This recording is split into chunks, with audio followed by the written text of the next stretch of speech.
ਸਤਿ ਸ਼੍ਰੀ ਅਕਾਲ। ਤੁਸੀਂ ਜੁੜੇ ਹੋਏ ਹੋ ਪੰਜਾਬੀ ਰੇਡੀਓ USA ਦੇ ਨਾਲ ਤੇ ਮੈਂ ਹਾਂ ਪ੍ਰਵੀਨ ਸ਼ਰਮਾ ਲੈ ਕੇ ਹਾਜ਼ਰ ਹਾਂ ਪ੍ਰੋਗਰਾਮ ਖਬਰ ਤੇ ਨਜ਼ਰ। ਖਬਰ ਤੇ ਨਜ਼ਰ ਪ੍ਰੋਗਰਾਮ ਦੇ ਵਿੱਚ ਕਈ ਅਹਿਮ ਤੇ ਕਈ ਖਾਸ ਖਬਰਾਂ ਨੂੰ ਲੈ ਕੇ ਚਰਚਾ ਕਰਨ ਦੇ ਲਈ ਜੁੜ ਚੁੱਕੇ ਨੇ ਮਿੰਟੂ ਗੁਰਸਰੀਆ ਜੀ। ਮੈਨੂੰ ਸਤਿ ਸ਼੍ਰੀ ਅਕਾਲ, ਸਵਾਗਤ ਹੈ ਜੀ ਪੰਜਾਬੀ ਰੇਡੀਓ USA ਤੇ। ਸ਼ੁਕਰੀਆ ਸਾਰਿਆਂ ਨੂੰ, ਸਤਿ ਸ੍ਰੀ ਅਕਾਲ ਜੀ। ਅੱਗੇ ਵਧਣ ਤੋਂ ਪਹਿਲਾਂ ਧੰਨਵਾਦ ਕਰਦੇ ਚਲੀਏ ਸਪਾਂਸਰਸ ਦਾ, ਜਿਹੜੇ ਜ਼ਰੀਆ ਬਣਦੇ ਨੇ ਇਹਨਾਂ ਪ੍ਰੋਗਰਾਮਾਂ ਨੂੰ ਤੁਹਾਡੇ ਤੱਕ ਪਹੁੰਚਾਉਣ ਦੇ ਲਈ। ਖਾਲਸਾ ਇੰਸ਼ੋਰੈਂਸ ਏਜੰਸੀ ਵਾਲੇ, ਜਿਨ੍ਹਾਂ ਤੋਂ ਤੁਸੀਂ ਹਰ ਤਰੀਕੇ ਦੀ ਇੰਸ਼ੋਰੈਂਸ ਲੈ ਸਕਦੇ ਹੋ। ਇੰਸ਼ੋਰੈਂਸ ਬਾਰੇ ਪਤਾ ਕਰਨ ਦੇ ਲਈ ਇਹਨਾਂ ਦਾ ਨੰਬਰ ਹੈ 460-272-2500। ਇਹ 1992 ਤੋਂ ਲਗਾਤਾਰ ਇੰਸ਼ੋਰੈਂਸ ਬਿਜ਼ਨਸ ਦੇ ਵਿੱਚ ਸ਼ਾਨਦਾਰ ਸੇਵਾਵਾਂ ਦੇ ਰਹੇ ਨੇ ਤੇ ਅਮਰੀਕਾ ਭਰ ਦੇ ਵਿੱਚ ਇੰਸ਼ੋਰੈਂਸ ਕਰਦੇ ਨੇ। ਓਬਾਮਾ ਕੇਅਰ, ਮੈਡੀਕੇਅਰ ਜਾਂ ਫਿਰ ਕਵਰਡ ਕੈਲੀਫੋਰਨੀਆ ਬਾਬਤ ਪਾਲਿਸੀ ਕਰਵਾਉਣ ਦੇ ਲਈ, ਸਲਾਹ ਲੈਣ ਦੇ ਲਈ ਅੱਜ ਹੀ ਕਾਲ ਕਰੋ। ਮਾਫ ਕਰਨਾ, 460-272-2500 ਤੇ। ਟਰਕੀਅਨ ਇਮੀਗ੍ਰੇਸ਼ਨ ਲਾ ਫਰਮ ਵਾਲੇ ਜੇ ਟਰਕੀਅਨ ਟੌਨੀ ਟਰਕੀਅਨ ਦੇ ਨਾਲ ਤੁਸੀਂ US ਇਮੀਗ੍ਰੇਸ਼ਨ ਬਾਬਤ ਕੋਈ ਵੀ ਸਲਾਹ ਕਰਨੀ, ਕੋਈ ਵੀ ਸਵਾਲ ਪੁੱਛਣਾ ਤੇ ਇਹਨਾਂ ਦਾ ਨੰਬਰ ਹੈ 415-909-0503। Jaswinder Singh, Nachhattar Kaur Nagra Roswell, Charan Singh Sukhwinder Dhaliwal Arizona, Krishan Dhrota Yuba City, Baljinder Singh ਨੇ Woodland, Paramjit Kaur Rangi Vacaville, Pritpal Singh Sidhu Fresno, GN ਲੀਵ ਵਾਲੇ ਟਰੱਕ ਵਾਸ਼ ਕਰਦੇ ਨੇ, ਆਇਲ ਚੇਂਜ ਕਰਦੇ ਨੇ, 에ਅਰ ਬ੍ਰੇਕਾਂ ਦਾ ਕੰਮ ਤਸੱਲੀ ਬਖਸ਼ ਕਰਵਾ ਸਕਦੇ ਹੋ। ਨਵੇਂ ਪੁਰਾਣੇ ਟਾਇਰ ਵੀ ਇਹਨਾਂ ਤੋਂ ਮਿਲਦੇ ਨੇ। ਲੋਕੇਸ਼ਨ ਸੈਂਟਾਨੇਲਾ ਦੀ ਨਿਮਾ ਸੋਤਾ ਦੇ ਨਾਲ ਗੱਲ ਕੀਤੀ ਜਾ ਸਕਦੀ ਹੈ 209-277-0113 ਤੇ ਇੰਟਰਲਿਵ ਟਰੱਕ ਸਟਾਪ ਵਾਲੇ। ਇਹਨਾਂ ਸਾਰੇ ਹੀ ਸਪਾਂਸਰਸ ਦਾ ਬਹੁਤ ਬਹੁਤ ਧੰਨਵਾਦ। ਤੇ ਜੇਕਰ ਤੁਸੀਂ ਵੀ ਪੰਜਾਬੀ ਰੇਡੀਓ USA ਦੇ ਇਹਨਾਂ ਪ੍ਰੋਗਰਾਮਾਂ ਨੂੰ ਸਪਾਂਸਰ ਕਰਨਾ ਚਾਹੁੰਦੇ ਹੋ ਤਾਂ ਸਟੂਡੀਓ ਦਾ ਨੰਬਰ ਹੈ 460-272-5200। ਅੱਜ ਦਾ ਖਬਰ ਤੇ ਨਜ਼ਰ ਪ੍ਰੋਗਰਾਮ ਸਾਲ 2024 ਦੀ 4 ਜੁਲਾਈ ਦਾ ਪ੍ਰੋਗਰਾਮ ਹੈ ਤੇ ਦਿਨ ਅੱਜ ਵੀਰਵਾਰ ਹੈ। ਮਿੰਟੂ ਜੀ, ਖਬਰਾਂ ਦੀ ਸ਼ੁਰੂਆਤ ਕਰੀਏ ਅੰਮ੍ਰਿਤਪਾਲ ਸਿੰਘ ਤੋਂ। ਸਹੁੰ ਚੁੱਕਣ ਤੋਂ ਪਹਿਲਾਂ ਕੁਝ ਸ਼ਰਤਾਂ ਮਿੱਥੀਆਂ ਗਈਆਂ ਨੇ ਜੀ। ਬਿਲਕੁਲ, ਦੇਖੋ ਜਿਹੜੀ ਵੀ ਕੋਈ ਰਿਹਾਈ ਹੁੰਦੀ ਹੈ ਜੇਲ੍ਹ ਚੋਂ, ਅੱਗੇ ਵੀ ਆਪਾਂ ਬਹੁਤ ਵਾਰੀ ਗੱਲ ਕੀਤੀ ਹੈ ਕਿ ਕੋਈ ਵੀ ਰਿਹਾਈ, ਚਾਹੇ ਉਹ ਆਰਜ਼ੀ ਹੈ, ਚਾਹੇ ਕਹਿ ਲਓ ਕਿ ਪੱਕੀ ਰਿਹਾਈ ਆ, ਉਹਦੇ ਵਿੱਚ ਸ਼ਰਤਾਂ ਹੋਣੀਆਂ ਹੀ ਹੋਣੀਆਂ ਨੇ। ਕੰਡੀਸ਼ਨਸ ਉਹਦੇ ਤੇ ਹਮੇਸ਼ਾ ਅਪਲਾਈ ਹੁੰਦੀਆਂ ਨੇ, ਕਿਉਂਕਿ ਇਹ ਇੱਕ ਤਰ੍ਹਾਂ ਨਾਲ ਕਹਿ ਲਓ ਕਿ ਇੰਟਰਮ, ਜਿੱਦਾਂ ਆਪਾਂ ਕਹਿ ਲਈਏ ਕਿ ਰਿਹਾਈ ਆ, ਅੰਤਰਿੰਗ ਰਿਹਾਈ ਹੀ ਕਹਾਂਗੇ ਇਹਨੂੰ, ਆਰਜ਼ੀ ਰਿਹਾਈ ਆ। ਤਾਂ ਆਰਜ਼ੀ ਰਿਹਾਈ ਦਾ ਮਤਲਬ ਇਹ ਨਹੀਂ ਹੈ ਕਿ ਤੁਸੀਂ ਮਨ ਭਾਉਂਦਾ ਉੱਥੇ ਸਪੋਰਟਸ ਕਰਨ ਲੱਗ ਜਾਓ, ਮਨ ਭਾਉਂਦੀ ਚੀਜ਼ ਖਾ ਲਓ, ਮਨ ਭਾਉਂਦੇ ਸਥਾਨ ਤੇ ਚਲੇ ਜਾਓ, ਮਨ ਭਾਉਂਦਾ ਕੁਝ ਵੀ ਕਰੋ, ਐਸਾ ਨਹੀਂ ਹੁੰਦਾ। ਯਾਨੀ ਕੋਈ ਵੀ ਪੈਰੋਲ ਹੈ, ਇੰਟਰਮ ਰਿਹਾਈ ਹੈ, ਉਹਦੇ ਤੇ ਸ਼ਰਤਾਂ ਲਾਗੂ ਹੁੰਦੀਆਂ, ਪਰ ਇਹ ਸ਼ਰਤਾਂ ਕੁਝ ਜ਼ਿਆਦਾ ਹੀ ਸਖਤ ਨੇ। ਇਹਦੇ ਵਿੱਚ ਇਹਨਾਂ ਨੇ ਮਤਲਬ ਕਿ ਟੋਟਲ 10 ਜਿਹੜੀਆਂ ਵੱਡੀਆਂ ਸ਼ਰਤਾਂ ਤੈਅ ਕੀਤੀਆਂ ਨੇ। ਕਿ ਇੱਕ ਤਾਂ ਦੇਖੋ, ਜੋ ਮਤਲਬ ਕਿ ਅੰਮ੍ਰਿਤਸਰ ਦਾ SSP ਹੋਏਗਾ, ਜੋ ਵੀ ਉਹਨੂੰ ਠੀਕ ਲੱਗੇਗਾ ਉਹਦੇ ਹਿਸਾਬ ਨਾਲ ਪੁਲਿਸ ਕਰਮੀਆਂ ਦੀ ਗਿਣਤੀ ਹੋਏਗੀ। ਤੇ ਜਦੋਂ ਤੱਕ ਸੰਸਦ ਦੇ ਵਿੱਚ ਅੰਮ੍ਰਿਤਪਾਲ ਸਿੰਘ ਰਹਿਣਗੇ, ਉਹਦੇ ਨਾਲ ਉਨੀ ਹੀ ਸੰਖਿਆ ਦੇ ਵਿੱਚ ਪੁਲਿਸ ਕਰਮਚਾਰੀ ਜਿਹੜੇ ਜਾਂ ਹੋਰ ਸੁਰੱਖਿਆ ਕਰਮੀ ਜਿਹੜੇ ਆ, ਉਹ ਜਿੰਨੇ ਮਤਲਬ ਕਿ ਲੋਕ ਸਭਾ ਦੇ ਸੈਕਟਰੀ ਵੱਲੋਂ ਅਲਾਓ ਕੀਤੇ ਜਾਣਗੇ ਉਹ ਰਹਿਣਗੇ। ਇਹ ਜਿਹੜੀ ਅਸਥਾਈ ਕਹਿ ਲਓ, ਜਿਵੇਂ ਮੈਂ ਤੁਹਾਨੂੰ ਕਿਹਾ ਆਰਜ਼ੀ ਰਿਹਾਈ ਜਿਹੜੀ ਹੈ, ਨਵੀਂ ਦਿੱਲੀ ਤੋਂ ਇਲਾਵਾ ਕਿਸੇ ਵੀ ਹੋਰ ਮਤਲਬ ਕਿ ਭੂਗੋਲਿਕ ਖੇਤਰ 'ਚ ਕੋਈ ਦਾਖਲਾ ਨਹੀਂ ਹੋਏਗਾ ਜੀ। ਤੇ ਫਿਰ ਇਸ ਤੋਂ ਇਲਾਵਾ ਸੈਂਟਰਲ ਜੇਲ੍ਹ ਡਿਬਰੂਗੜ੍ਹ ਤੋਂ ਨਵੀਂ ਦਿੱਲੀ ਅਤੇ ਵਾਪਸ ਆਉਣ ਦੀ ਜਿਹੜੀ ਯਾਤਰਾ ਹੈ, ਉਹਦੇ ਤੇ ਲੱਗਿਆ ਜਿਹੜਾ ਸਾਰਾ ਸਮਾਂ ਹੋਏਗਾ ਉਹ ਵਿੱਚ ਗਿਣਿਆ ਜਾਏਗਾ। ਮਤਲਬ ਕਿ ਇਸ ਤਰ੍ਹਾਂ ਹੈ ਕਿ ਜਿੱਦਾਂ ਰਿਸ਼ਤੇਦਾਰਾਂ ਨੂੰ ਮਿਲਣ ਦੀ ਇਜਾਜ਼ਤ ਹੋਏਗੀ, ਪਰ ਕੋਈ ਵੀਡੀਓ ਜਾਂ ਫੋਟੋਗ੍ਰਾਫੀ ਨਹੀਂ ਹੋ ਸਕਦੀ। ਠੀਕ ਹੈ ਜੀ। ਫਿਰ ਇਸ ਤੋਂ ਇਲਾਵਾ ਕੋਈ ਵੀ ਐਸਾ ਬਿਆਨ ਜਿਹੜਾ ਹੈ ਉਹ ਨਹੀਂ ਜਾਰੀ ਕੀਤਾ ਜਾ ਸਕੇਗਾ ਜਿਹੜਾ ਦੇਸ਼ ਦੀ ਸਿਕਿਉਰਿਟੀ ਵਾਸਤੇ ਹਾਨੀਕਾਰਕ ਹੋਵੇ। ਤਾਂ ਇਸ ਤਰ੍ਹਾਂ ਮਤਲਬ ਕਿ ਕਾਫੀ ਸਖਤ ਸ਼ਰਤਾਂ ਜਿਹੜੀਆਂ 10-12 ਉਹ ਲਾਗੂ ਕਰ ਦਿੱਤੀਆਂ ਗਈਆਂ। ਮੇਨ ਤਾਂ ਇਹੀ ਹੈ ਕਿ ਇੱਕ ਤੇ ਹੈ ਕਿ ਕੋਈ ਜ਼ਿਆਦਾ ਵੀਡੀਓਗ੍ਰਾਫੀ ਜਾਂ ਫੋਟੋਗ੍ਰਾਫੀ ਨਹੀਂ ਦੇਖਣ ਨੂੰ ਮਿਲੇਗੀ, ਤੇ ਦੂਸਰਾ ਹੈ ਕਿ ਰਿਸ਼ਤੇਦਾਰਾਂ ਨੂੰ ਬੇਸ਼ੱਕ ਮਿਲ ਪੈਣਾ ਕੋਈ ਵੱਡੀ ਗੱਲ ਨਹੀਂ ਹੈ, ਉਹ ਅਲਾਉ ਕਰ ਦੇਣਗੇ, ਬਟ ਉੱਥੇ ਕੋਈ ਇਹੋ ਜਿਹੀ ਸਟੇਟਮੈਂਟ ਜਾਂ ਵੀਡੀਓਗ੍ਰਾਫੀ ਉੱਥੇ ਵੀ ਨਹੀਂ ਹੋਏਗੀ। ਸੋ ਇਹ ਕੁੱਲ ਮਿਲਾ ਕੇ ਆਪਾਂ ਕਹਿ ਸਕਦੇ ਹਾਂ ਕਿ ਇੱਕ ਤਰ੍ਹਾਂ ਨਾਲ ਕਹਿ ਲਓ ਕਿ ਅੰਮ੍ਰਿਤਪਾਲ ਸਿੰਘ ਵਾਸਤੇ ਜਿਹੜੀਆਂ ਸ਼ਰਤਾਂ ਲਾਈਆਂ, ਉਹਦੇ ਵਿੱਚ ਸਭ ਤੋਂ ਵੱਡੀ ਗੱਲ ਇਹ ਹੈ ਕਿ ਇੱਕ ਤਰ੍ਹਾਂ ਨਾਲ ਬੋਲਣ ਤੇ ਵੀ ਮੇਰੇ ਖਿਆਲ ਦੇ ਨਾਲ ਪਾਬੰਦੀ ਉਹ ਆ ਕਿ ਅੰਮ੍ਰਿਤਪਾਲ ਸਿੰਘ ਕੋਈ ਐਸਾ ਵੈਸਾ ਬਿਆਨ ਨਾ ਦੇਵੇ। ਅੱਜ ਇੱਕ ਹੋਰ ਵੀ ਵੱਡੀ ਡਿਵੈਲਪਮੈਂਟ ਹੋਈ ਆ, ਓਮ ਬਿਰਲਾ ਜੀ ਨੇ ਇੱਕ ਨੋਟੀਫਿਕੇਸ਼ਨ ਜਾਰੀ ਕਰ ਦਿੱਤਾ, ਉਹਦੇ ਵਿੱਚ ਸੰਸਦ ਦੀ ਜਿਹੜੀ ਸਹੁੰ ਆ ਉਹਦੀ ਰਵਾਇਤ ਦੇ ਵਿੱਚ, ਜਿਵੇਂ ਆਪਾਂ ਅੱਗੇ ਦੇਖਿਆ ਜੈ ਹਿੰਦੂ ਰਾਸ਼ਟਰ, ਜੈ ਫਿਲਿਸਤੀਨ, ਤੇ ਇਸ ਤਰ੍ਹਾਂ ਮਤਲਬ ਕਿ ਵਾਹਿਗੁਰੂ ਜੀ ਕਾ ਖਾਲਸਾ ਵਾਹਿਗੁਰੂ ਜੀ ਕੀ ਫਤਿਹ, ਜੈ ਜਵਾਰ ਜੈ ਭੀਮ ਇਤਿਆਦਿਕ ਨਾਰੇ ਲੱਗੇ ਸਨ। ਹੂੰ ਇਹ ਪਾਬੰਦੀ ਵੀ ਲਾ ਦਿੱਤੀ ਗਈ ਆ ਕਿ ਹੁਣ ਸ਼ੁਰੂ ਚ ਅਤੇ ਇਖਤਤਾਮ ਤੇ ਯਾਨੀ ਐਂਡ ਤੇ ਜੀ ਕੋਈ ਵੀ ਜਿਹੜਾ ਸਹੁੰ ਚੁੱਕਣ ਵਾਲਾ ਮੈਂਬਰ ਪਾਰਲੀਮੈਂਟ ਆ ਉਹ ਕੋਈ ਨਾਰਾ ਨਹੀਂ ਲਾ ਸਕੇਗਾ। ਹੂੰ ਤਾਂ ਇਹਦਾ ਮਤਲਬ ਇਹ ਆ ਕਿ ਕਿਤੇ ਨਾ ਕਿਤੇ ਇੰਜੀਨੀਅਰ ਰਾਸ਼ਿਦ ਅਤੇ ਅਮਰਤਪਾਲ ਸਿੰਘ ਦੀ ਸਹੁੰ ਜਿਹੜੀ ਹੈ ਉਹ ਵੀ ਮੱਦੇਨਜ਼ਰ ਰਹੀ ਹੋਏਗੀ। ਹਾਲਾਂਕਿ ਜਿਵੇਂ ਆਪਾਂ ਦੇਖਿਆ ਓਵੈਸੀ ਨੇ ਕਿਹਾ ਸੀਗਾ ਕਿ ਜੈ ਫਿਲਿਸਤੀਨ, ਹਾਲਾਂਕਿ ਭਾਰਤ ਹਮੇਸ਼ਾ ਫਿਲਿਸਤੀਨ ਦੇ ਪੱਖ 'ਚ ਰਿਹਾ ਹੈ। ਇਹ ਤਾਂ ਗੱਲ ਵੱਖਰੀ ਹੈ ਕਿ ਜੇ ਅੱਜ ਦੀ ਤਾਰੀਖ ਦੇ ਵਿੱਚ ਵੇਖੀਏ ਤਾਂ ਨਰਿੰਦਰ ਮੋਦੀ ਹੋਰਾਂ ਦੇ ਰਿਸ਼ਤੇ ਜ਼ਿਆਦਾ ਜਿਹੜੇ ਕਹਿ ਲਓ ਕਿ ਗੂੜੇ ਆ ਉਹ ਇਜ਼ਰਾਈਲ ਦੇ ਨਾਲ ਆ, ਪਰ ਭਾਰਤ ਹਮੇਸ਼ਾ ਫਿਲਿਸਤੀਨ ਦੀ ਹੋਂਦ ਨੂੰ ਮੰਨਦਾ ਰਿਹਾ, ਸਟੈਂਡ ਰਿਹਾ ਜੀ। ਪਰ ਅੱਜ ਮਤਲਬ ਕਿ ਕੁਝ ਚੀਜ਼ਾਂ ਜਿਹੜੀਆਂ ਬਦਲ ਰਹੀਆਂ ਨੇ। ਸੋ ਇੱਕ ਤੇ ਇਹ ਗੱਲ ਵੱਡੀ ਆ ਕਿ ਇਹਨਾਂ ਨੇ ਸਹੁੰ ਵਾਲੇ ਜਿਹੜੇ ਨਿਯਮ ਆ ਉਹਨਾਂ ਦੇ ਵਿੱਚ ਵੀ ਬਦਲਾਅ ਕਰ ਦਿੱਤਾ ਹੈ। ਤਾਂ ਖੈਰ ਅਮਰਤਪਾਲ ਸਿੰਘ ਦੇ ਪਿਤਾ ਇੱਥੋਂ ਰਵਾਨਾ ਹੋ ਗਏ ਸਨ ਅੱਜ ਦੁਪਹਿਰੇ ਹੀ ਪੰਜਾਬ ਚੋਂ, ਤੇ ਉਹ ਦਿੱਲੀ ਜਾ ਰਹੇ ਸੀਗੇ। ਉਹਨਾਂ ਦੇ ਨਾਲ ਹੋਰ ਵੀ ਕੁਝ ਉਹਨਾਂ ਦੇ ਨੇੜਲੇ ਸੱਜਣ ਸਨੇਹੀ ਹੈਗੇ ਆ। ਕੁੱਲ ਮਿਲਾ ਕੇ ਭਲਕੇ ਇਹ ਸਹੁੰ ਚੁੱਕ ਸਮਾਗਮ ਹੋਵੇਗਾ। ਜਿਹੜੀ 4 ਦਿਨ ਦੀ ਪੈਰੋਲ ਆ, 4 ਦਿਨ ਦੀ ਪੈਰੋਲ ਦਾ ਮਤਲਬ ਇਹ ਨਹੀਂ ਹੈ ਕਿ ਅਮਰਤਪਾਲ ਸਿੰਘ ਆਪਦੇ ਹਲਕੇ 'ਚ ਆਏਗਾ, ਆਪਦੇ ਇਲਾਕੇ 'ਚ ਆਏਗਾ ਜਾਂ ਆਪਦੇ ਘਰ ਆਏਗਾ, ਨਹੀਂ।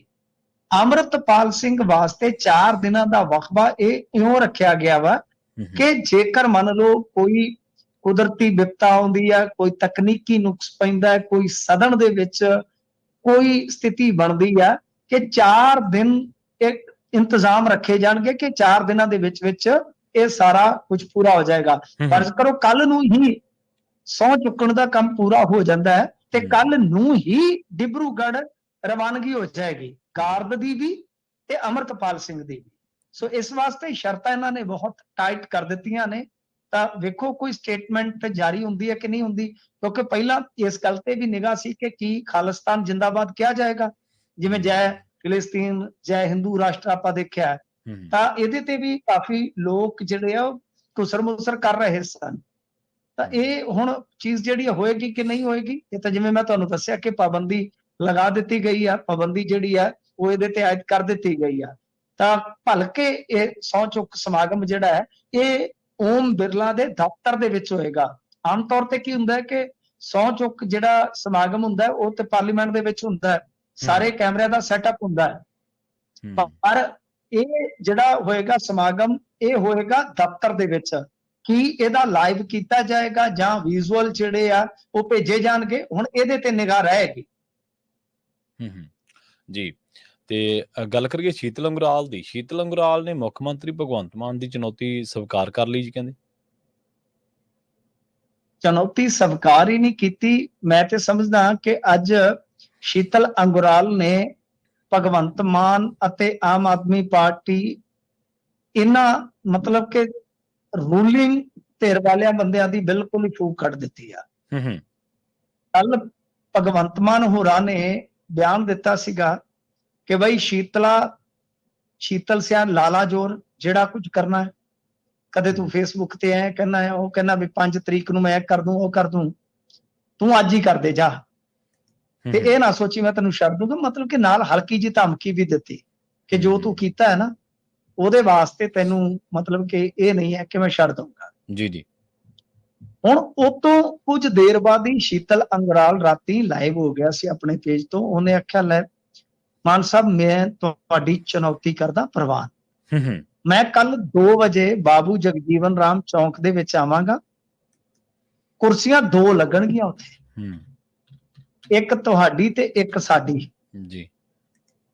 ਸਾਨੂੰ ਇੱਕ ਥਲ ਬਥੇਰਾ ਫੁਲਕਾ ਪੈਜੂ ਤੇਰਾ ਮੇਰਾ ਤੇ ਕਾਕੇ ਦੀ ਪਰੌਂਠੀ ਆ। ਗੱਲ ਇਹ ਆ ਕਿ ਉਹ ਕਹਿੰਦੇ ਵੀ ਕੁਰਸੀਆਂ 2 ਹੋਣਗੀਆਂ, ਤੁਹਾਨੂੰ ਡਿਬੇਟ ਦਾ ਬੜਾ ਚਾਅ ਹੈ, ਮੈਂ ਉੱਥੇ ਸਬੂਤ ਲੈ ਕੇ ਆਵਾਂਗਾ। ਲਓ ਜੀ 2 ਵਜੇ ਮੇਲਾ ਲੱਗਿਆ ਉੱਥੇ ਜਮਾਵੜਾ ਹਜ਼ੂਮ ਜੀ। ਕਿੱਥੇ ਬੌੜੇ ਮਾਨ ਸਾਹਿਬ ਕੱਲੇ ਉਦੋਂ ਕੁਰਸੀਆਂ ਤੇ ਜਿਵੇਂ ਬੈਠੇ ਸੀਗੇ, ਦੂਜਿਆਂ ਦੀਆਂ ਕੁਰਸੀਆਂ ਰੱਖ ਕੇ ਇੱਥੇ ਕੁਰਸੀ ਜਿਹੜੀ ਹੈ ਉਹ ਖਾਲੀ ਸੀ। ਤਾਂ ਫਿਰ 2:45 ਤੱਕ ਉਡੀਕਿਆ ਗਿਆ ਵੀ ਕਿਤੇ ਇਹ ਨਾ ਕਹਿ ਦਿਓ ਕਿ ਲੇਟ ਫਿੱਟ ਹੋ ਗਏ ਆ। 2:45 ਤੇ ਸ਼ੀਤਲ ਅੰਗੁਰਾਲ ਨੇ ਕੁਝ ਆਪਣੀਆਂ ਗੱਲਾਂ ਕਹੀਆਂ ਨੇ।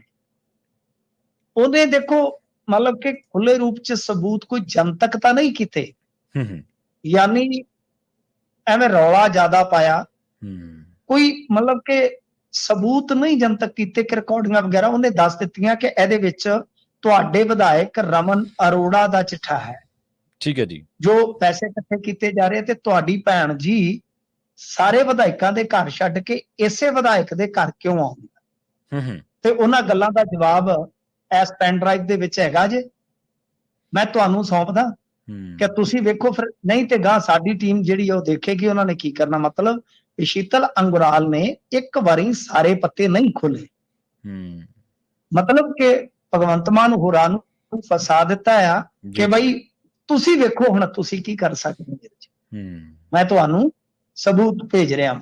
ਤਾਂ ਆਹ ਕਹਾਣੀ ਆ। ਇਸ ਤੋਂ ਬਾਅਦ ਕੋਈ ਇਹਨਾਂ ਦਾ ਬਿਆਨ ਜਿਹੜਾ ਉਹ ਨਹੀਂ ਆਇਆ ਹੁਣ ਤੱਕ। ਹਾਂ, ਵਿਧਾਇਕ ਰਮਨ ਨੇ ਜ਼ਰੂਰ ਸਫਾਈ ਦਿੱਤੀ ਆ ਕਿ ਮੈਨੂੰ ਬਦਨਾਮ ਕਰਨ ਦੀ ਕੁਝ ਹੀ ਹਰਕਤ ਆ ਵਗੈਰਾ ਵਗੈਰਾ।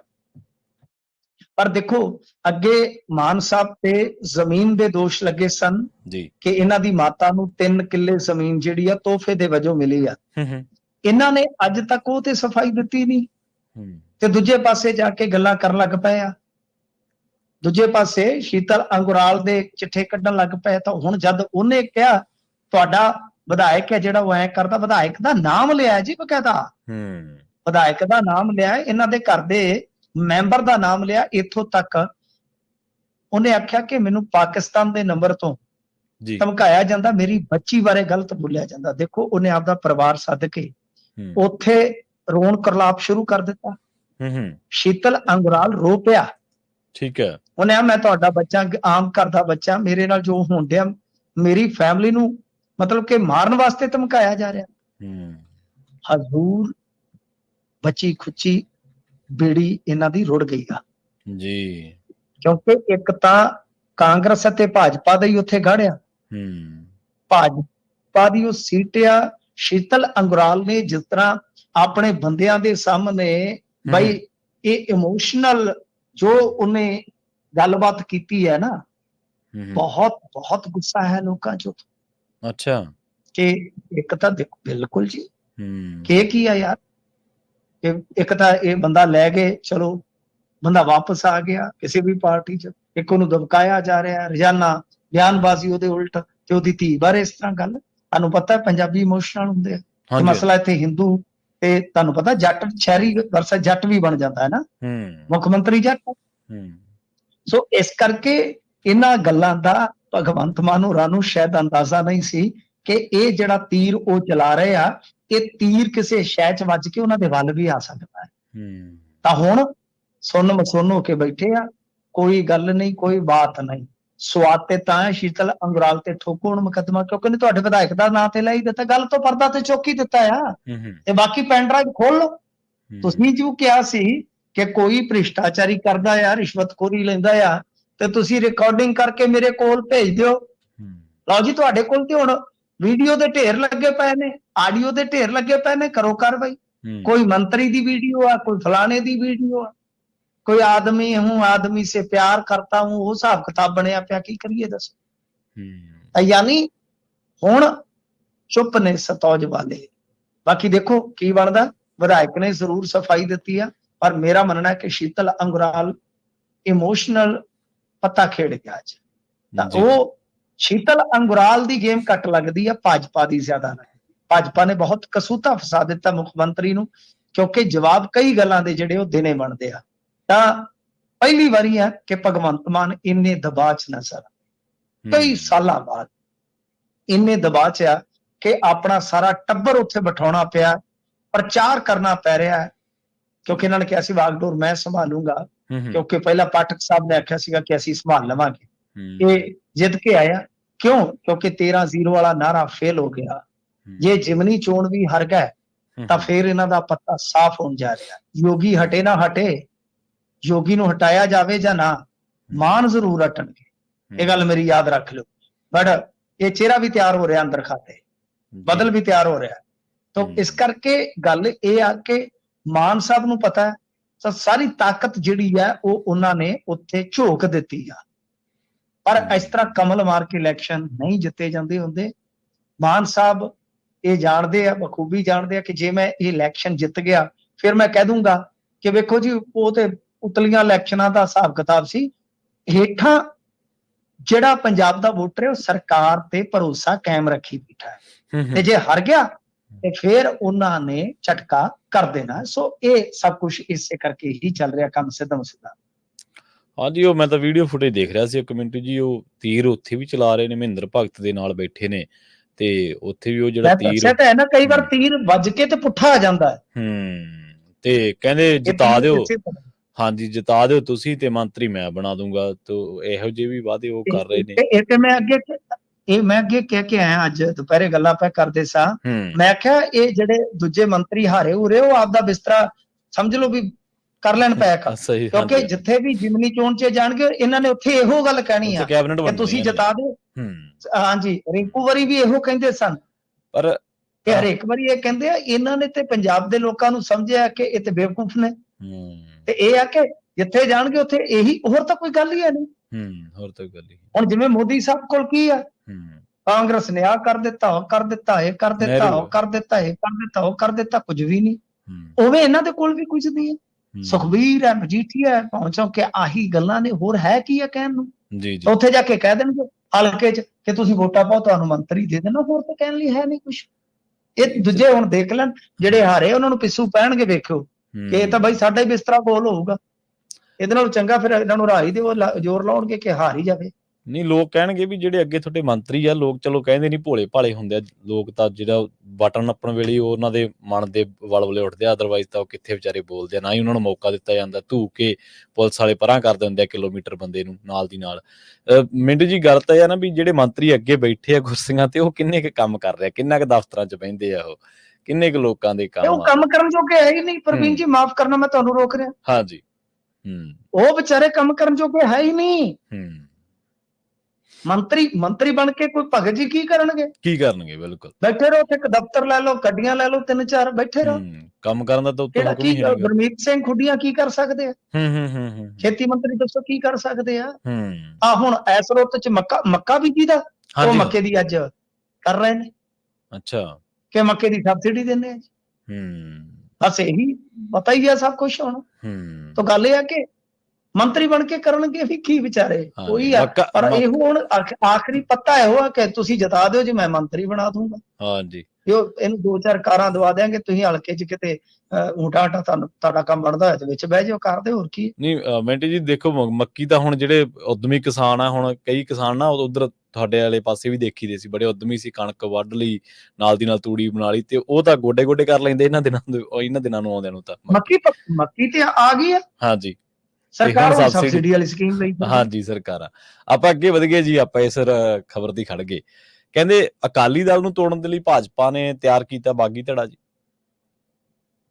ਦੇਖੋ, ਇਹ ਸਰਨਾ ਸਾਹਿਬ ਕਹਿ ਰਹੇ ਆ, ਕਹਿੰਦੇ ਜੀ ਕਿ ਇੱਕ ਆਗੂ ਸੀਗਾ ਐਸਾ ਕਿ ਜਿਹੜਾ ਮਤਲਬ ਕਿ ਪਹਿਲਾਂ ਤੇ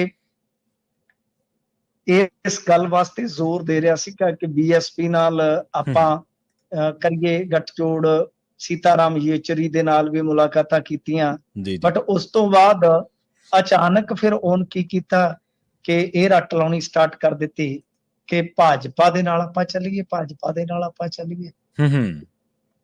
ਸੋ ਬਈ ਹੁਣ ਦੇਖੋ, ਇਹ ਸਰਨਾ ਸਾਹਿਬ ਨਾਂ ਤੇ ਨਹੀਂ ਲੈ ਰਹੇ, ਪਰ ਉਹ ਬੰਦੇ ਦਾ ਸਭਨਾਂ ਨੂੰ ਪਤਾ ਹੀ ਆ, ਸਾਨੂੰ ਵੀ ਪਤਾ ਹੈ। ਚਲੋ ਇਹ ਨਾਂ ਨਹੀਂ ਲੈ ਰਹੇ, ਅਸੀਂ ਕੀ ਕਰਨਾ ਇਹਨਾਂ ਦੀ ਜੋ ਵੀ ਇਹ ਚੱਲਦੀ ਪਈ ਆ ਰਸਾਕਸ਼ੀ। ਦਰਅਸਲ ਕੀ ਆ ਕਿ ਗੱਲ ਹੁਣ ਭਾਜਪਾ ਬਸ ਇੱਥੇ ਆ ਕੇ ਖੜ ਜਾਣੀ ਆ ਕਿ ਇਹਨਾਂ ਨੇ ਇਹੀ ਕਹਿਣਾ ਹੈ ਕਿ ਬਈ ਭਾਜਪਾ ਤੋੜ ਰਹੀ ਆ ਅਕਾਲੀ ਦਲ, ਤੇ ਉਹਨਾਂ ਨੇ ਕਹਿਣਾ ਕਿ ਨਹੀਂ, ਅਸੀਂ ਅਕਾਲੀ ਦਲ ਨੂੰ ਬਚਾਉਣ ਵਾਸਤੇ ਲੜਾਈ ਲੜ ਰਹੇ ਹਾਂ। ਕਿਉਂਕਿ ਸੈਂਟੀਮੈਂਟ ਤਾਂ ਇਹਦੇ ਚੋਂ ਨਿਕਲੇਗਾ ਨਾ, anti Delhi sentiment, anti RSS sentiment. ਤਾਂ ਬਈ ਭਾਜਪਾ ਉਹੀ ਭਾਜਪਾ ਹੈ। ਹੋ ਸਕਦਾ ਭਾਜਪਾ ਕਰ ਰਹੀ ਹੋਵੇ, ਭਾਜਪਾ, ਮੈਂ ਮਤਲਬ ਕਿ ਇਸ ਗੱਲ ਤੋਂ ਇਨਕਾਰੀ ਨਹੀਂ ਆ। ਭਾਜਪਾ ਤੋੜ-ਫੋੜ ਕਰਨ ਦੀ ਮਾਹਰ ਹੈ। ਉਹਨੂੰ ਪਤਾ ਹੈ ਕਿ ਤੁਹਾਡੇ ਨਾਲੋਂ ਹੁਣ ਉਹ ਸਹੀ ਨੇ, ਕਿਉਂਕਿ ਉਹਨਾਂ ਨੇ ਤਾਂ ਆਪਦੇ ਪਾਪ ਧੋ ਲਏ ਆ, ਉਹ ਪਿੰਡਾਂ 'ਚ ਵੜ ਸਕਦੇ ਆ। ਤੇ ਜਿਹੜੇ ਭਾਜਪਾ ਦੇ ਨਾਲ ਰਲ ਕੇ ਖੇਡਦੇ ਆ ਉਹਨਾਂ ਨੂੰ ਫਾਇਦਾ ਕਰਾ ਸਕਦੇ। ਠੀਕ ਆ, ਇਹ ਕੋਈ ਗੱਲ ਝੂਠੀ ਨਹੀਂ ਹੈਗੀ। ਪਰ ਭਾਜਪਾ ਦੇਖੋ, ਭਾਜਪਾ ਦੇ ਨਾਲ ਤੇ ਤੁਸੀਂ ਬਈ ਇੰਨਾ ਚਿਰ ਚੱਲੇ ਹੁਣ ਕਹਿ ਰਹੇ ਹੋ ਕਿ ਭਾਜਪਾ ਤੋੜ ਰਹੀ ਆ। ਤੇ ਜਦ ਭਾਜਪਾ ਨੇ ਇਹ ਕੰਮ ਕਸ਼ਮੀਰ 'ਚ ਕੀਤਾ, ਬੀਬੀ ਮੁਫਤੀ ਦੇ ਨਾਲ ਰਲ ਕੇ ਉਹਦੀ ਪਿੱਠ 'ਚ ਛੁਰਾ, ਜਦ ਉद्धਵ ਠਾਕਰੇ ਦੇ ਨਾਲ ਉਹਦੀ ਪਿੱਠ 'ਚ ਛੁਰਾ, ਜਦੋਂ ਚਟਾਲਾ ਫੈਮਿਲੀ ਤੋੜ ਦਿੱਤੀ, ਉਦੋਂ ਤੁਸੀਂ ਨਾਲ ਸੀਗੇ। ਬਿਲਕੁਲ ਸਹੀ ਹੈ। ਜਦੋਂ ਖੇਤਰੀ ਪਾਰਟੀਆਂ ਦਾ ਇੰਨਾ ਨੁਕਸਾਨ ਕੀਤਾ ਗਿਆ, ਚੰਦਰ ਬਾਬੂ ਨਾਇਡੂ ਨੂੰ ਜਲੀਲ ਕਰਕੇ ਇੱਥੋਂ ਭਜਾਇਆ ਗਿਆ, ਇੱਥੋਂ ਜਦੋਂ ਭੱਜਿਆ ਉਹਨੂੰ ਫਿਰ YSR ਦੇ ਜ਼ਰੀਏ ਫਿਰ ਫੜ ਕੇ ਛਿੱਤਰ ਮਰਵਾਏ ਗਏ, ਉਹ ਬਸ਼ਰਮ ਫੇਰ ਆ ਗਿਆ। ਖੇਤਰੀ ਨੇਤਾ ਦੇ ਨਾਲ ਹੋਇਆ ਤਾਂ ਉਹੀ ਹੈ ਨਾ, ਤਦ ਵੀ ਤੁਸੀਂ ਨਾਲ ਸੀ। ਸੋ ਇਸ ਕਰਕੇ ਇਹ ਗੱਲਾਂ ਨੇ ਕਿ ਗਲਤੀਆਂ ਤੁਹਾਡੀਆਂ ਵੀ। ਸਰਨਾ ਸਾਹਿਬ ਆਪ ਤੇ ਬਾਦਲਾਂ ਨੂੰ ਕਿੰਨਾ ਚਿਰ ਕੋਸਦੇ ਰਹੇ। ਹਾਂਜੀ ਬਿਲਕੁਲ। ਤੇ ਆਪ ਕੋਸਦੇ ਰਹੇ, ਕਿੰਨਾ ਚਿਰ ਇਲਜ਼ਾਮ ਤਰਾਸ਼ੀ ਚੱਲਦੀ ਰਹੀ ਹੈ। ਖੈਰ ਚਲੋ ਆਪੋ ਆਪਣੀਆਂ ਗੱਲਾਂ ਕਹਿਣ ਦਾ ਹੱਕ ਆ, ਪਰ ਇਹਦੇ 'ਚ ਇਹ ਨਹੀਂ ਹੈਗਾ ਕਿ ਇੱਕ ਤਰਫੀਆਂ ਗੱਲਾਂ ਨੇ ਕਿ ਹਾਂ ਮੈਂ ਕਹਿ ਰਿਹਾ ਕਿ ਮੰਨ ਸਕਦਾ, ਮੈਂ ਇਸ ਗੱਲ ਵਾਸਤੇ ਮੈਂ ਸਹਿਮਤ ਆ। ਇਹ ਹੋ ਸਕਦਾ ਅੰਦਰ ਖਾਤੇ ਕੋਈ ਗੇਮ ਚੱਲਦੀ ਹੋਵੇ, ਪਰ ਇਹ ਗੇਮ ਜੇ ਇੱਥੋਂ ਤੱਕ ਚੱਲਣ ਜੋਗੀ ਹੋਈ ਆ ਤੇ ਉਹਦੇ ਵਿੱਚ ਜ਼ਿੰਮੇਵਾਰੀਆਂ ਤੁਹਾਡੀਆਂ। ਬਿਲਕੁਲ ਜੀ, ਬਿਲਕੁਲ। ਤੇ ਮਿੰਟੂ ਜੀ, ਆਪਾਂ ਅਗਲੀ ਖਬਰ ਦੇ ਵੱਲ ਵਧੀਏ ਤੇ ਗੱਲ ਕਰੀਏ ਆਪਾਂ ਇੱਕ ਹੋਰ ਅਹਿਮ ਇਸ਼ੂ ਨੂੰ ਲੈ ਕੇ। ਇੱਕ ਹੋਰ ਜ਼ਮੀਨ ਐਕਵਾਇਰ ਮਾਮਲੇ ਦੇ ਵਿੱਚ ਘੁਟਾਲਾ ਹੋ ਗਿਆ। ਪਹਿਲਾਂ ਅਮਰੂਦ ਘੁਟਾਲੇ ਬਾਰੇ ਤੁਸੀਂ ਚੰਗੀ ਜਾਣਕਾਰੀ ਦਿੰਦੇ ਹੁੰਦੇ ਸੀ ਮਿੰਟੂ ਜੀ। ਉਸ ਮਾਮਲੇ 'ਚ ਜਿੰਨਾ ਚਿਰ ਗ੍ਰਿਫਤਾਰ ਨਹੀਂ ਹੋਏ ਨਾ ASI ਤੇ ਤੁਸੀਂ ਤੇ ਹੋਰ ਕੀ ਪੱਤਰਕਾਰਾਂ ਨੇ, ਫਿਰ ਉਹ ਅਮਰੂਦ ਘੁਟਾਲੇ ਦੀ ਚੰਗੀ ਸਰਕਾਰ ਨੂੰ ਵਾਹਣੀ ਪਾਈ ਰੱਖਿਆ। ਨਹੀਂ, ਉਹਦੇ ਵਿੱਚ ਦੇਖੋ ਜ਼ਰੂਰੀ ਸੀ। ਹਾਲੇ ਮੈਂ ਅਧੂਰਾ ਰਹਿ ਗਿਆ, ਦਿਲ ਕੇ ਅਰਮਾਨ ਜਿਹੜਾ ਅਧੂਰੇ ਰਹਿ ਗਏ ਆ। 2 DCਆਂ, 2 IS ਦੀਆਂ ਜਿਹੜੀਆਂ ਬੀਬੀਆਂ ਬਚ ਗਈਆਂ, IS ਬਚ ਗਏ ਕਿਉਂਕਿ ਮਾਨ ਸਾਹਿਬ ਦੇ ਬੜੇ ਖਾਸ ਮੁਖਾਸ ਸੀ। ਖੈਰ ਇਹੀ ਤਾਂ ਕਲਮ ਦੀ ਤਾਕਤ ਆ ਨਾ ਵੀ ਦੇਖੋ, IS ਬਹੁਤ ਵੱਡੀਆਂ ਪ੍ਰੀਖਿਆ ਦੇ ਵਿੱਚੋਂ ਇੱਕ ਆ, ਪਰ ਜਦੋਂ ਉਹ ਕੋਈ ਕੰਮ ਗਲਤ ਕਰਦਾ ਤੇ ਉਹਨੂੰ ਜਿਹੜਾ ਆਮ ਇੱਕ ਵਿਸਲ ਬਲੋਅਰ ਹੈ, ਜਿਹੜਾ ਮਾਤੜ ਪਿੰਡ ਦੇ ਵਿੱਚ ਬੈਠਾ ਜਾਂ ਜਿਹਨੂੰ ਪਤਾ ਕਿ ਕੀ ਵਾਪਰ ਰਿਹਾ, ਕੀ ਹੋਣਾ ਚਾਹੀਦਾ, ਉਹੀ ਫਿਰ ਕਈ ਵਾਰੀ ਭਾਂਟਰੀਆਂ ਲਵਾ ਦਿੰਦਾ, ਗੋਡੀਆਂ ਲਵਾ ਦਿੰਦਾ। ਜੀ ਬਿਲਕੁਲ। IS ਤੇ ਜਿਹੜੇ 2 ਹੈ ਇਹ ਤੇ ਬਿਲਕੁਲ ਡਰੇ ਪਏ ਸੀਗੇ। ਇੱਕ ਵੇਲਾ ਐਸਾ ਆ ਗਿਆ ਸੀਗਾ, ਹੁਣ ਤਾਂ ਚਲੋ ਮੋਦੀ ਸਰਕਾਰ ਥੋੜੀ ਕਮਜ਼ੋਰ ਬਹੁਮਤ ਨਾਲ ਆਈ ਹੈ। ਹਾਂਜੀ। ਤੇ ਇੱਕ ਵੇਲਾ ਤੇ ਇਹ ਸੀ, ਏਦਾਂ ਲੱਗਦਾ ਸੀ ਇਹ ਦੋਵੇਂ IS ਜਿਹੜੇ ਆ ਚੁੱਕੇ ਜਾਣਗੇ। ਖੈਰ ਇਹ ਦੇਖੋ, ਇਹ ਵੀ ਮੋਹਾਲੀ ਦੇ ਵਿੱਚੋਂ ਨਿਕਲਿਆ। ਇੱਕ ਨਾ ਸੜਕ ਬਣ ਰਹੀ ਆ ITCT ਤੋਂ ਕੁਰਾਲੀ ਤੱਕ। ਇਹਦੇ ਵਿੱਚ ਕੀ ਹੁੰਦਾ, ਮੈਂ ਅੱਗੇ ਵੀ ਤੁਹਾਨੂੰ ਵਿਸਤਾਰ ਸਹਿਤ ਦੱਸਿਆ ਸੀਗਾ ਕਿ ਇੱਕ ਨਾ 3D ਦੀ ਨੋਟੀਫਿਕੇਸ਼ਨ ਹੋ ਜਾਂਦੀ ਆ ਜੀ। 3D ਉਹਨੂੰ ਕਹਿ ਦਿੰਦੇ ਆ। ਉਹ ਲੈਂਡ ਐਕਟ ਜਿਹੜਾ ਵੀ ਹੁੰਦਾ ਨਾ ਜ਼ਮੀਨ ਐਕਵਾਇਰ ਕਰਨ ਵਾਸਤੇ। ਤਾਂ ਹੋ ਕੀ ਰਿਹਾ ਕਿ ਹੁਣ ਪਤਾ ਇਹ ਲੱਗ ਰਿਹਾ ਕਿ ਇੱਥੇ ਵੀ ਇਹੋ ਗੇਮ ਖੇਡੀ ਗਈ ਆ। 21 ਦੀ ਗੱਲ ਆ, ਜਦੋਂ ਕੇਂਦਰ ਨੇ ਫਰਵਰੀ 21 ਦੇ ਵਿੱਚ ਜ਼ਮੀਨ ਐਕਵਾਇਰ ਕਰਨ ਵਾਸਤੇ 32 ਕਿਲੋਮੀਟਰ ਲੰਬੀ ਜਿਹੜੀ ਸੜਕ ਬਣਾਈ ਜਾ ਰਹੀ ਆ, ਇਹਦੇ ਵਾਸਤੇ ਜਦੋਂ ਨੋਟੀਫਾਈਡ ਕਰ ਦਿੱਤਾ, ਉਸ ਤੋਂ ਬਾਅਦ ਕਿਉਂਕਿ ਇਸ ਧਾਰਾ ਦਾ ਲੱਗਣ ਦਾ ਮਤਲਬ ਕੀ ਹੈ ਪ੍ਰਵੀਨ ਜੀ, ਫਰਜ਼ ਕਰੋ ਤੁਹਾਡੇ ਪਿੰਡ ਦੇ ਵਿੱਚੋਂ ਰੇਲ ਮਾਰਗ ਗੁਜ਼ਰ ਰਿਹਾ ਜਾਂ ਹਾਈਵੇ ਗੁਜ਼ਰ ਰਿਹਾ, ਤਾਂ ਜਦ ਉੱਥੇ 3D ਲੱਗ ਗਈ ਹਾਂਜੀ, ਤਦ ਉਸ ਤੋਂ ਬਾਅਦ ਉਹ ਜਿਹੜੀ ਸੇਲ ਪਰਚੇਸਿੰਗ ਹੈ ਉਹ ਨਹੀਂ ਹੋ ਸਕਦੀ। ਜੋ ਲੈਂਡ ਯੂਜ਼ਿੰਗ ਹੈ ਉਹ ਚੇਂਜ ਨਹੀਂ ਹੋ ਸਕਦੀ। ਬਿਲਕੁਲ ਸਹੀ ਹੈ ਜੀ। ਤਾਂ ਇੱਥੇ ਕੀ ਹੋ ਰਿਹਾ ਕਿ ਕੁਝ ਪ੍ਰਭਾਵਸ਼ਾਲੀ ਜਿਹੜੇ ਵਿਅਕਤੀ ਸੀਗੇ ਉਹਨਾਂ ਨੇ ਜ਼ਮੀਨਾਂ ਦੀ ਖਰੀਦੋ ਫਰੋਖਤ ਵੀ ਕੀਤੀ ਤੇ ਇਸ ਤੋਂ ਇਲਾਵਾ ਮਤਲਬ ਕਿ ਜ਼ਮੀਨਾਂ ਤੇ ਫਿਰ ਉਹੀ ਗੱਲ ਬਾਗ ਲਾ ਕੇ ਦਿਖਾ ਦਿੱਤੇ। ਤਾਂ ਹੁਣ ਤੁਹਾਨੂੰ ਪਤਾ ਹੀ ਹੈ, ਬਾਗਾਂ ਦਾ ਅੱਗੇ ਵੀ ਆਪਾਂ ਗੱਲ ਬੜਾ ਵਿਸਤਾਰ ਨਾਲ ਦੱਸਿਆ ਸੀਗਾ ਕਿ ਇਹ ਫਾਇਦਾ ਹੁੰਦਾ ਹੈ ਕਿ ਉਹ ਬਾਗ ਦੀ ਕੀਮਤ ਪੈ ਜਾਂਦੀ ਹੈ ਬੂਟੇ ਦੀ, ਜੋ ਵੀ ਉਹਨੇ ਲਾਈਫ ਟਾਈਮ ਤੱਕ ਫਰੂਟ ਦੇਣਾ ਹੈ ਜਾਂ ਜਿਹੜੀ ਵੀ ਕਮਾਈ ਦੇ। ਤਾਂ ਖੈਰ ਇਹ ਇੱਕ ਨਵਾਂ ਮਾਮਲਾ ਨਿਕਲ ਕੇ ਆਇਆ। ਦੇਖੋ ਹੁਣ ਇਹਦੇ ਵਿੱਚ ਕੀ ਬਣਦਾ।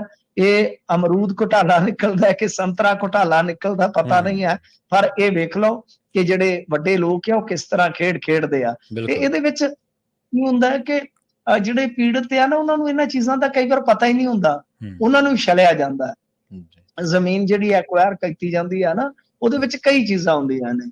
ਕਈ ਤਾਂ ਜਿਹੜੇ ਅੱਛੇ ਅਫਸਰ ਉਹ ਪਹਿਲਾਂ ਹੀ ਦੱਸ ਦਿੰਦੇ ਹੁੰਦੇ ਆ ਕਿ ਬਾਈ ਤੁਸੀਂ ਇਸ ਤਰ੍ਹਾਂ ਕਰ ਲਓ, ਏਦਾਂ ਕਰ ਲਓ, 2 ਭਰਾ ਆਪਸ ਦੇ ਵਿੱਚ ਹਨਾ ਰਜਿਸਟਰੀਆਂ ਕਰ ਲਓ ਇੱਕ ਦੂਜੇ ਦੇ ਨਾਮ, ਤੁਹਾਨੂੰ ਫਾਇਦਾ ਮਿਲ ਜਾਏਗਾ ਵਗੈਰਾ ਵਗੈਰਾ। ਇਹ ਸਾਰੀਆਂ ਚੀਜ਼ਾਂ ਜਿਹੜੀਆਂ ਨੇ ਉਹ ਹੁੰਦੀਆਂ ਨੇ। ਪਰ ਕਈ ਥਾਈਂ ਜਿਹੜੇ ਅਫਸਰ ਹੁੰਦੇ ਉਹ ਮੀਸਨੇ ਹੁੰਦੇ ਔਰ ਦੂਜੇ ਪਾਸੇ ਰਲ ਜਾਂਦੇ ਆ, ਖਰੀਦੋ ਫਰੋਖਤ ਹੋ ਜਾਂਦੀ ਆ, ਤਾਂ ਉਧਰੋਂ ਪੈਸਾ ਬਣਾ ਲੈਂਦੇ ਆ। ਤੇ ਜਿਹੜੇ ਵਿਚਾਰੇ ਜਿਹੜੇ ਲਾਭਪਾਤਰੀ ਬਣ ਸਕਦੇ ਉਹਨਾਂ ਨੂੰ ਮਹਿਰੂਮ ਰੱਖ ਦਿੱਤਾ ਜਾਂਦਾ ਹੈ। ਹਾਂਜੀ, ਹਾਂਜੀ। 1 ਮਿੰਟ ਜੀ, ਹੁਸ਼ਿਆਰਪੁਰ ਜ਼ਮੀਨ ਘੁਟਾਲਾ ਹੋਇਆ ਸੀ ਸ਼ਾਇਦ ਉਦੋਂ ਅਕਾਲੀ ਦਲ ਦੀ ਬੜਾ ਸਰਕਾਰ। ਤਗੜਾ, ਹਾਂਜੀ, ਹਾਂਜੀ, ਬੜਾ ਤਗੜਾ। ਉਹ ਉਦੋਂ ਵਸ਼ਿਸ਼ਟ ਸਾਹਿਬ ਆਪਣੇ ਮਿੱਤਰ ਉਹਨਾਂ ਨੇ ਕੱਢਿਆ ਸੀ। ਉਹਨਾਂ ਨੇ ਕੱਢਿਆ ਸੀ, ਹਾਂਜੀ। ਤੇ ਉਦੋਂ ਉਹ ਰਿਹਾਇਸ਼ੀ ਹਾਂਜੀ, ਕਲੋਨੀ ਬਣਾ ਦਿੱਤੀ ਗਈ ਸੀ ਜਿੱਥੇ ਜ਼ਮੀਨ ਐਕਵਾਇਰ ਕਰਨੀ ਸੀ, ਚੰਗੇ ਪੈਸੇ ਕਲੋਨੀ ਕਾਹਦੀ ਸੀ, ਐਵੇਂ ਗਾਰੇ ਨਾਲ 4 ਇੱਟਾਂ ਜਿਹੀਆਂ 4 ਲਾ ਕੇ ਇੱਟਾਂ ਦਿਖਾਤਾ ਲਾਤੀਆਂ, ਕਿ ਇੱਥੇ ਹਾਂਜੀ। ਕਲੋਨੀ, ਕਲੋਨੀ ਕਿਹੜਾ, ਉੱਥੇ ਕਿਹੜਾ ਪੁੱਡਾ ਕਲੋਨੀ ਸੀ। ਹੂੰ। ਇੰਜੀਨੀਅਰ ਰਸ਼ੀਦ ਨੂੰ ਸਹੁੰ ਚੁੱਕਣ ਤੋਂ ਪਹਿਲਾਂ ਨੋਟਿਸ ਗਿਆ ਮਿੰਟੂ ਜੀ।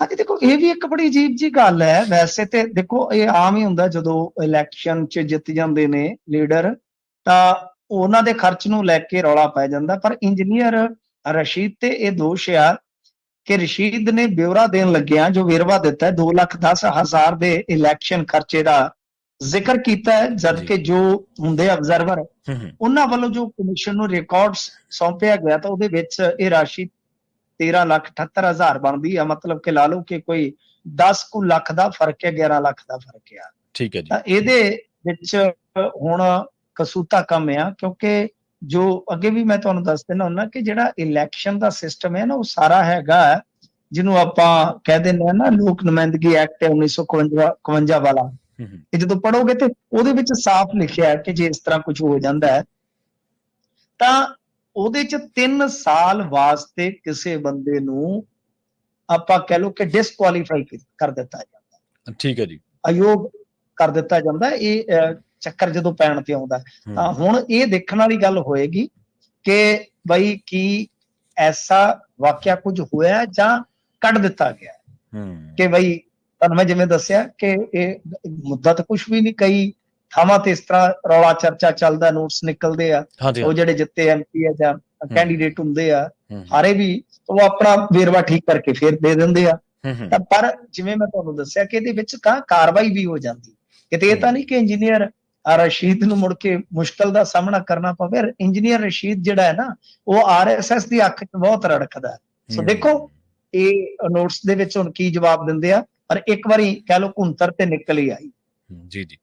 ਮਿੰਟੂ ਜੀ, ਇਹਨਾਂ ਖਾਸ ਖਬਰਾਂ ਤੇ ਖਾਸ ਜਾਣਕਾਰੀਆਂ ਦੇ ਲਈ ਤੁਹਾਡਾ ਬਹੁਤ-ਬਹੁਤ ਧੰਨਵਾਦ ਜੀ। ਸ਼ੁਕਰੀਆ ਜੀ। ਪ੍ਰੋਗਰਾਮ ਖਬਰ ਤੇ ਨਜ਼ਰ ਨੂੰ ਆਪਾਂ ਇੱਥੇ ਹੀ ਸਮਾਪਤ ਕਰਾਂਗੇ। ਤੁਹਾਡਾ ਸਾਰਿਆਂ ਦਾ ਵੀ ਬਹੁਤ ਧੰਨਵਾਦ। ਸਤਿ ਸ਼੍ਰੀ ਅਕਾਲ। ਜੁੜੇ ਰਹੋ ਪੰਜਾਬੀ ਰੇਡੀਓ USA ਦੇ ਨਾਲ।